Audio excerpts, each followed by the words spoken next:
আরামবাগে দত্ত ফাউন্ডেশন এলো, কি বলবেন? বেসরকারি সংস্থা মানেই মানুষের মধ্যে একটা ধারণা তৈরি হয় এখানে বোধহয় প্রচুর টাকা পয়সার বিনিয়োগ বা প্রচুর শিক্ষাকে একটা বাণিজ্যিকরণের একটা মাধ্যম তৈরি করা। শুধু দত্ত ফাউন্ডেশনের ওনার হিসেবে নয়, আমি তো নিজে একজন শিক্ষক। আমার ছাত্ররা জানে যে আমি আমার ওভারঅল শিক্ষকতার পর্যায়ে আমি কোনোদিনও শিক্ষাকে বাণিজ্যিকরণ করার কথা ভাবিনি। শুধু 99 টাকায় স্পোকেন নয়, আমরা এখানে প্রচুর কোর্সেস নিয়ে আছি।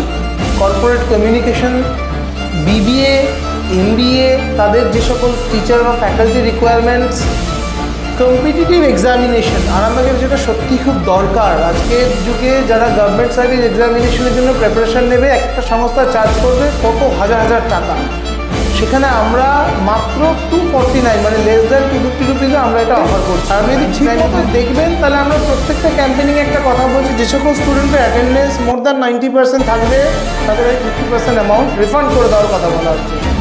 তাহলে এটা সর্বগ্রহে একটা গ্রহণযোগ্য মাধ্যম, যেখানে সবার দরিদ্র থেকে ধনী থেকে সবাই ছেলেমেয়েরা একসাথে ক্লাস করবে, নতুন কিছু শিখবে, কথা বলবে, কমিউনিকেট করবে।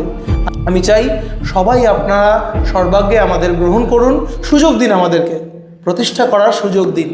Thank you.